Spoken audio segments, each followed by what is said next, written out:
Hello, North Hills families. My name is Stephanie Lucas. I'll be joined shortly by Miss Megan Greer, my student teacher from Penn State University. Thank you so much for attending my video presentation for Open House. I'm genuinely grateful for the time you're taking out of your very busy schedules to sit and watch this video, maybe even with your child. I need to start off this video in a pretty candid manner. I've recorded it several times now. And this time around, I have the unique advantage of having to have done my first day of school presentation 18 times. And it sounds like a lot, but what I need to tell you is that each and every time your children have been receptive, attentive, respectful, and genuinely interested in every word I've had to say. It's outstanding. And you need to know that that's not a reflection on me, that's a reflection on you. So I have to thank you because you've parented them through and still are parenting them through an extremely challenging time. And their perseverance is a direct reflection of your perseverance. And I just need to thank you for everything you've done over these past couple of months. I also need to thank you for trusting me with your child during this stressful time. You need to know that I'll be sensitive, flexible, understanding, and open to any concerns or questions you may have. I'm genuinely thrilled to be back in the classroom, and I'm sincerely hopeful that all of the efforts we're making right now pay off big when we all get back together in October. I'm pumped. Well, thank you again for joining me in my presentation, and let's go ahead and carry on. I'm going to go ahead and take a few minutes to just tell you briefly about myself. I am a National Board Certified Mathematics teacher. Basically means I just really like to teach a whole lot. I set high expectations for children because I believe that they can meet them. I do believe that periodically the learning is in the struggle, and that if I just give them the answer, that's not really helping them or me help them.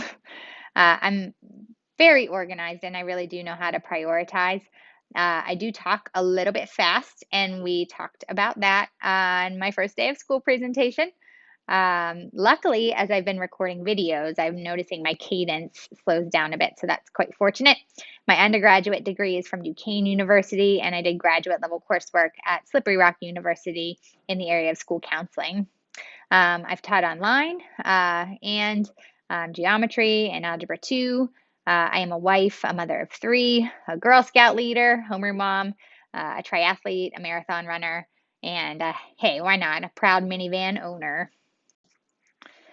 So there, I do have an end game in mind. Ultimately, it's not always just about strictly our Honors Algebra 2 course objectives. You need to understand that I'm trying to build some key traits in your human. I really want them to focus on being able to use mathematical tools strategically to solve problems. I want them to be able to check their work and attend to their own precision in their work, justify and critique responses from themselves and from their peers, and really understand and persevere through all of our new learning objectives. You probably want to know what type of assessments I'll be giving throughout the course of our time together. I do, of course, give tests and quizzes. They're anywhere from 10 to 100 points. Our midterm and final exam, though they're no longer weighted, are still very much present in our department. Their midterm and their final exam scores this year are just going to be regular old test scores. The midterm will fall during quarter 3, and the final exam will fall during quarter 4. According to some best practices I read about over the summer with regard to virtual instruction, it's best to give frequent what they call low risk assessments that are graded quickly and just allow me to quickly evaluate the progress of a student. So instead of having what we called homework before, we call these low risk assessments.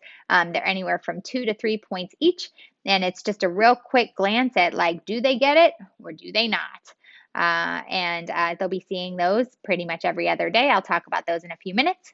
They will have some graded assignments mixed in there as well, sort of pulling from just that initial phase of learning into some deeper understanding. I will be grading their notebooks. Traditionally, in the past, I did notebook quizzes. I would very much like to hold on to those because They are of some value with regard to building some study skills in your child. But for these first couple of chapters, I'm just going to go ahead and be collecting their digital notebooks. And I'll talk about those in a few minutes as well. There's also our informal methods of assessments that are, our Q&A and our exit tickets and things of that nature as well. You need to know that every Friday at 2 o'clock, an overview of our subsequent week will post to Google Classroom. And this is what that overview looks like.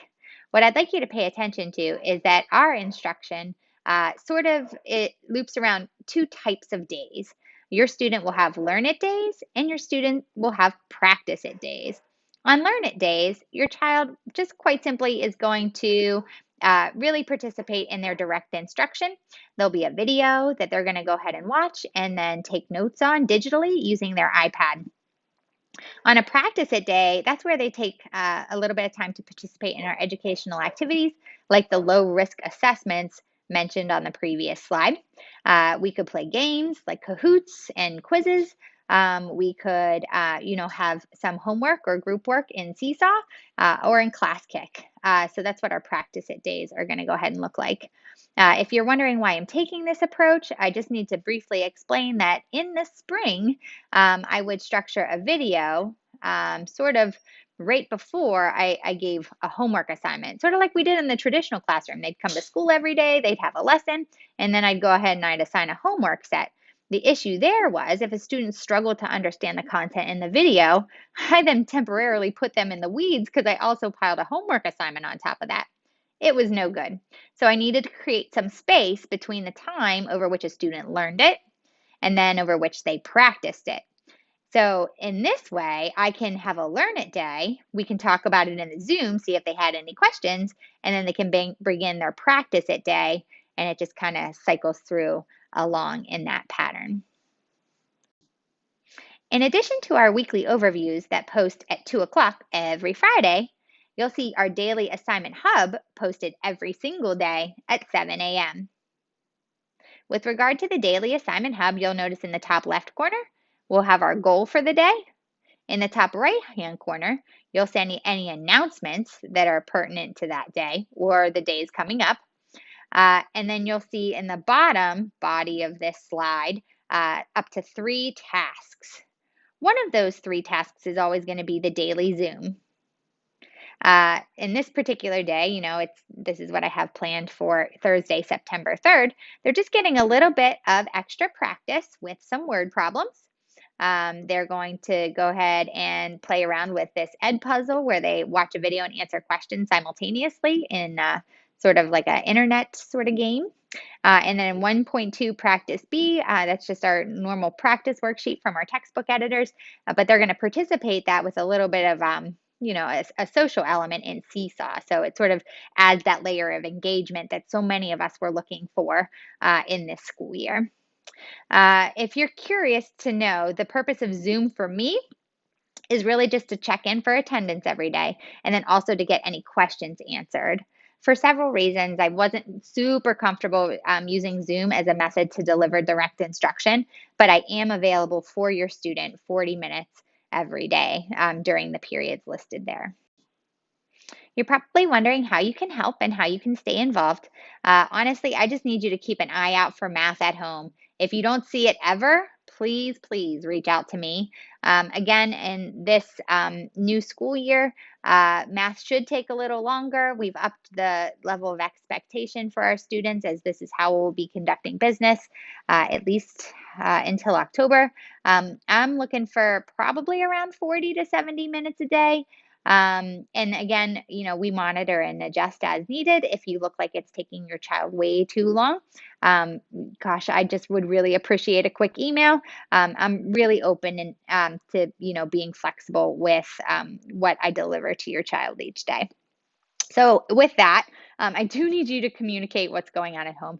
If there's something that happens, I just don't know. It's not like your child can pull me aside at the beginning of class or, talk to me out in the hallway. I'm going to miss really in the next month not having some of those casual conversations that allow us to really get to know each other.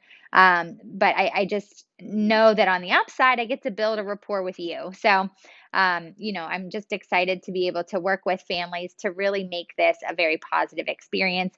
But I do need you to please do communicate what is going on at home. If you could keep some supplies handy, that would be awesome. And of most importance as well, please make sure you check Power Schools regularly. I update it almost daily. Email me if you are concerned, because sometimes your level of concern is just different than mine.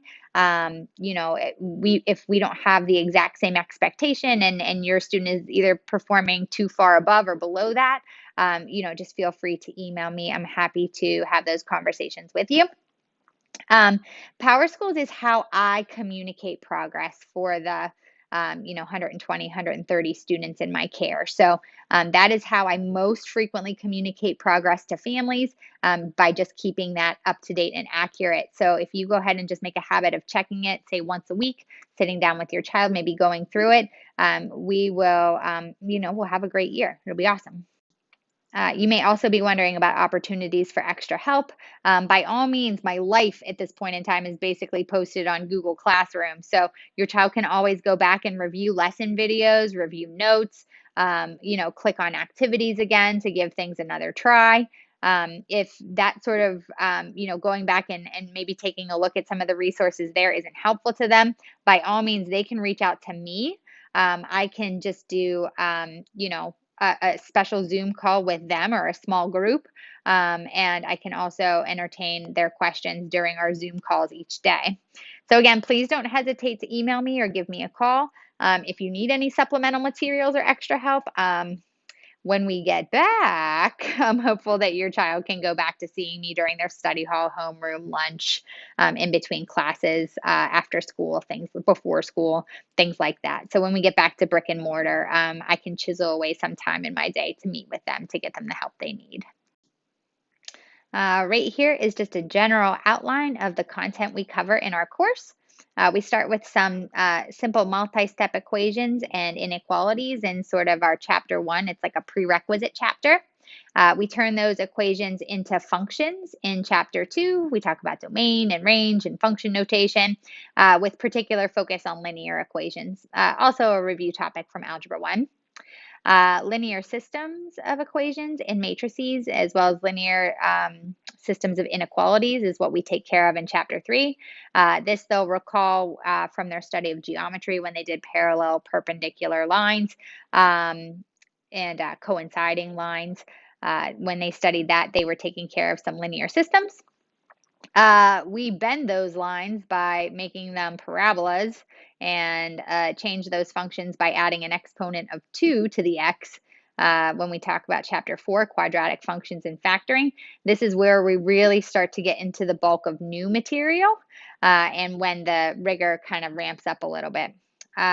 We take these, second degree polynomials and turn them into higher order polynomials in our 5th chapter. And then we go ahead in chapter 6, we take those exponents that are integers and we turn them into fractions. And we study rational exponents and radical functions. Notoriously, chapter 6 is our tough one for a couple of different reasons. This will be the one that, try as I may, this is the one that, just for whatever reason seems to be most challenging to our students each year. From there, we do exponential and logarithmic functions, which you think would be tougher, but for some reason, this is like just in a, anecdotal surveys, like which chapter they, tend to have the toughest time with. This is what they report, having the toughest time on. But we then go ahead into, some rigorous content with exponential and logarithmic functions. So they'll see the log for the first time. Rational functions, we'll go ahead and add them, subtract them, multiply them, divide them, solve some rational equations, and then graph our rational functions. We take care of a little bit of conic sections if I have some time. We do focus on some probability and statistics, and then we finish up the year with sequence and series in chapter 12. And now last, but certainly not least, is our student teacher, Miss Megan Greer. Hello, North Hills families. My name is Miss Greer, and I'm going to be your student teacher for this upcoming fall. I do go to Penn State University, and I'm majoring in secondary education with a specification in mathematics. I'm originally from Media, Pennsylvania, which is around 20 minutes outside of Philadelphia. Throughout my time, I've been heavily involved in musical theater productions, choir, and volleyball. Some fun facts about me is that during my time at Penn State, I was heavily involved in Thon, which is the 46-hour dance marathon that raises money for kids with pediatric cancer. I was actually fortunate enough to dance my sophomore year, so Thon 2018. That was such an amazing experience and one of the many reasons why I actually want to become a teacher. I also was heavily involved in Penn State Harmonies, which is a theater production group for community members and students who may have special needs. I also love Chick-fil-A, and I am a huge dog person. I cannot wait to start this year off and to work with you and your children.